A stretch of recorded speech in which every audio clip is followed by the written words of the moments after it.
बाढी पहिरो विपद व्यवस्थापनका लागि नेपाली सेनाको पूर्व तयारी कस्तो छ? नेपाली सेनाका प्रवक्ता सन्तोष बल्लभ पौडेल। आउन लागेको मनसुन र यसबाट नेपालका विभिन्न क्षेत्रहरूमा पर्न सक्ने विभिन्न विपद तथा बाढी पहिरोको सम्भावनालाई ध्यानमा राख्दै नेपाली सेनाले विगतका वर्ष जस्तै अहिले पनि आफ्नो विभिन्न किसिमको तयारीहरू सुरु गरिसकेको छ। तयारीको मुख्य रूपमा तयारीलाई भन्नुपर्दाखेरि 4 विषयहरूमा केन्द्रित रहेर हामीले आफ्नो पूर्व तयारी गरेका छौँ। पहिलो तयारी भनेको हजार्ड म्यापिङ, अर्थात् विगतको अनुभवका आधारमा कुन कुन क्षेत्रमा बाढीहरू गए, कुन कुन क्षेत्रमा पहिरोले विनाश निम्ति आए र जोखिममा रहेका स्थानहरू के कस्ता छन् भन्ने कुराको पहिचान गर्ने काम हाम्रो विभिन्न युनिटहरूले गरिरहेका छन्। यस सिलसिलामा उहाँहरूले स्थानीय निकायसँग समन्वय पनि गरिरहनु भएको छ भने यस सम्बन्धमा अनुभव हासिल गरेका विभिन्न विज्ञहरूसँग पनि हाम्रो समन्वयको कार्य भइरहेको छ र यसैको आधारमा हामीले हाम्रा स्रोत साधन र जनशक्तिहरूलाई प्रिपोजिसनिङ गर्ने कार्य पनि गर्नेछौँ। दोस्रो तयारीको अवस्था भनेको हामीसँग रहेको जनशक्ति दुवै दक्ष र अर्धदक्ष जनशक्तिलाई विभिन्न स्थानहरूमा स्ट्यान्ड बाईमा राख्ने हो, जस अन्तर्गत 77वटै जिल्लामा तैनात रहेका नेपाली सेनाका युनिटहरूमध्येमा गणबाट एक गुल्म सरहको फौज र गुल्महरूबाट एक सेमु सरहको फौजलाई हामीले यसरी विपद व्यवस्थापन कार्यमा स्ट्यान्ड बाईमा तैनात राखेका छौँ र यी युनिटहरूसँग केही मात्रामा उद्धार सामग्रीहरू पनि रहेका छन्। त्यसै गरिकन दोस्रो हामीले स्ट्यान्ड बाईमा राख्ने भनेको हामीसँग उपलब्ध बोटहरू हुन्, जसमध्येमा हामीसँग आउटबोर्ड मोटर बोटहरू पनि छन् र रबर बोटहरू पनि छन् र अहिले हामीले विभिन्न प्रयत्नहरूलाई चाहिँ ध्यानमा दिइकन विभिन्न स्थानमा करिब 80 देखि 100 को सङ्ख्यामा यस्ता बोटहरूलाई चाहिँ स्ट्यान्ड बाई राखेका छौँ, जसलाई चाहिँ आवश्यकता परेको अवस्थामा तुरुन्तै परिचालन गर्न सकियोस् भनेर त्यसलाई स्ट्यान्ड बाई राखेका छौँ भने हवाई साधन पनि हामीसँग उपलब्ध भएका हवाई साधनहरूलाई पनि क्रमशः विभिन्न स्थानहरूमा प्रिपोजिसनिङ गर्ने हाम्रो योजना रहेको छ, जस अन्तर्गत विगतको अनुभवमा हेर्दा हामीले सुर्खेतमा रहेको नेपाली सेनाको पश्चिम एयरबेसमा एउटा र पूर्वमा त्यसै गरी कभर गर्ने गरिकन विराटनगर वा इटहरीमा एउटा हवाईजहाज स्ट्यान्ड बाई राख्ने र आवश्यकता परेमा थप हवाईजहाजहरू पनि स्ट्यान्ड बाई राख्ने र उपत्यकामै पनि मध्य एयरबेसमा पनि हामीसँग रहेका फिक्स्ड विङ र रोटरी विङ दुवै किसिमका हवाई साधनहरू हामी विभिन्न किसिमका रेस्क्यु र उद्धार कार्यमा प्रयोग गर्नको लागि पनि स्ट्यान्ड बाई राख्न लागेका छौँ। तेस्रो तयारी भनेको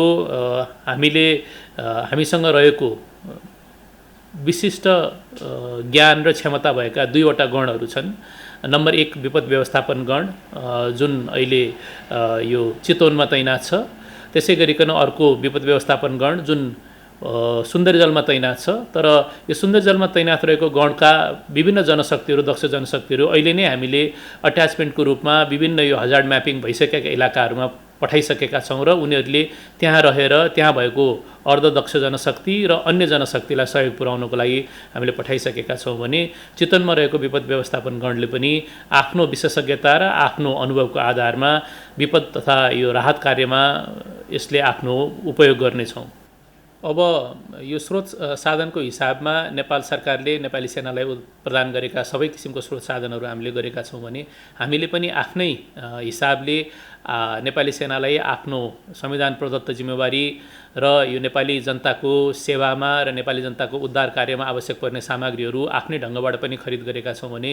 विभिन्न समयमा विभिन्न दात्री संस्थाहरूबाट र इभन विदेशी सेनाहरूबाट पनि प्राप्त भएका सबै साधनहरूलाई चाहिँ हामीले यसमा प्रयोग गर्ने गरेका छौँ। अवश्य पनि विपद व्यवस्थापनको क्षमता जति नै धेरै भए पनि विपदको परिस्थिति हेरिकन र विपदको स्केल हेरिकन नपुग हुन सक्ने सम्भावना सधैँ रहन्छ। यसको लागि मुख्य रूपमा सदैव तयारी गरिरहने, सदैव आफ्नो क्षमता अभिवृद्धि गरिरहने र विभिन्न किसिमका निड्स केपेबिलिटी भन्छौँ हामीहरू, जस्तो पानी सम्बन्धी उद्धारको लागि आवश्यक पर्ने छुट्टै किसिमको साधनहरूको आवश्यकता पर्दछ र त्यस्तै किसिमको विज्ञताको आवश्यकता पर्दछ भने पहिरोबाट रेस्क्यु गर्न र उद्धार गर्नको लागि छुट्टै किसिमको साधन तथा विज्ञताको आवश्यक पर्दछ। त्यस्ता किसिमका निड्स केपेबिलिटीहरूलाई हामीले विकसित गर्दै लैजानुपर्छ र यस सिलसिलामा हामी क्रियाशील पनि रहेका छौँ। अवश्य पनि कोभिड-19 को महामारीको कारणले गर्दाखेरि यो विपद व्यवस्थापनमा र उद्धार तथा राहत कार्यमा खटिने जवानहरूलाई स्वास्थ्य सुरक्षाको केही चुनौतीहरू थप अवश्य पनि हुन्छ। यसको लागि विगतमा जस्तै नेपाली सेनाले यसरी उद्धारको कार्यमा खटिँदा पनि स्वास्थ्य सुरक्षा सम्बन्धी विभिन्न मापदण्डहरूको यथाशक्य पालना गर्ने हामीले चाहिँ मिलाएका छौँ। त्यसै गरिकन नेपाली सेनाले द्रुत गतिमा हाम्रो जवानहरूलाई चाहिँ भ्याक्सिनेसनको कार्य पनि गरिरहेको छ। अहिलेसम्म हाम्रो तथ्याङ्क हेर्नु पर्दाखेरि नेपाली सेनाका विभिन्न जवानहरूले करिब 55,000 भन्दा माथिले पहिलो डोज लगाइसकेका छन् भनेदेखि करिब 27,000 भन्दा माथिले दोस्रो डोज भ्याक्सिनको लगाइसकेका छन्। यो अवस्थामा हामीले स्वास्थ्य सम्बन्धी विभिन्न सुरक्षा मापदण्डहरूको पनि पालना गर्ने र भ्याक्सिनेसनलाई पनि बढोत्तरी गर्दै सबैलाई भ्याक्सिनेट गराउने पनि हामी प्रयास गर्नेछौँ। तर तपाईँले भने जस्तो उद्धार कार्यमा फिजिकल्ली मान्छेहरूसँग नजिक भएर, जमिनसँग नजिक भएर र पानीमा गएर उद्धार गर्नुपर्ने भएको हुनाले स्वास्थ्य सुरक्षाको जोखिम भने अवश्य पनि बढ्ने निश्चित नै देख्दछु। नेपाली सेनाले विगतमा पनि नेपाली जनतालाई आवश्यक परेको बेलामा विभिन्न ठाउँमा यो स्वास्थ्य क्याम्पहरू, स्वास्थ्य शिविरहरू खडा गरिकन नेपाली जनताहरूलाई विभिन्न किसिमको सेवाहरू प्रदान गर्दै आइरहेको हो। तपाईँले सर्पदंशको कुरा उठाउनुभयो। नेपाली सेनाले अहिले पनि नेपालका विभिन्न 13वटा स्थानमा सर्पदंश केन्द्रहरू खडा गरिकन प्रत्येक वर्ष करिब 2000 भन्दा बढी मानिसहरूलाई सर्प र विषदंशबाट चाहिँ हामीले उपचार गर्ने गरेका छौँ। यो हामीले गर्दै विभिन्न हाम्रो स्थानीय सहकर्मीहरूसँग, स्थानीय पार्टनरहरूसँग मिलेर गरिरहेको काम हो। त्यसै गरिकन पानीबाट हुन सक्ने विभिन्न रोग व्याधिको सिलसिलामा सचेतना कार्यक्रम चलाउने र स्थानीय निकायहरूसँग मिलेर सबैलाई चाहिँ यस विषयमा जागरुक बनाउने तथा नेपाली सेनाको तर्फबाट गर्न सकिने सहयोग प्रदान गर्न नेपाली सेना अवश्य पनि यसमा चाहिँ तयार नै रहेको छ र हामी यसमा सक्दो आफ्नो तर्फको प्रयास गर्ने नै छौँ। मुख्य रूपमा यो पहिरो र बाढी पहिरो गइसकेर उद्धारको कार्य भन्नुभन्दा रोकथामको कार्य नै सबैभन्दा महत्त्वपूर्ण हो। यो हामीले विगतको अनुभवबाट पनि जानेका छौँ। तर पनि सबैले पालना गर्नुपर्ने विषय भनेको जोखिमको पूर्वानुमान हो र यसमा चाहिँ हाम्रो जुन भौगोलिक अवस्थिति छ, जुन नदी किनाराका बस्तीहरू छन्, जुन असुरक्षित स्थानमा बनेका घरहरू छन्, यस्तो विषयहरूमा चाहिँ समयमै स्थानीय निकायहरूले पनि ध्यान पुर्याउनु पर्ने देख्दछु भने सम्बन्धित व्यक्तिहरू स्वयं नै खतराको पूर्वानुमान गर्नको लागि आफै नै सचेत हुन महत्त्वपूर्ण देख्दछु र उहाँहरूले नै घर निर्माण गर्दा वा बसोबास गर्दा अथवा यस्तो किसिमको पानी आउने अवस्था आइसकेपछि केही किसिमको सचेतना र पूर्व सुरक्षाको उपायहरू अपनाउन सक्नुभयो भने हुनसक्ने जनधनको जोखिमबाट हामी सबैजना जोगिन सक्दछौँ र यसबाट सबैको भलो हुने म देख्दछु। नेपाली सेनाले सदैव यसको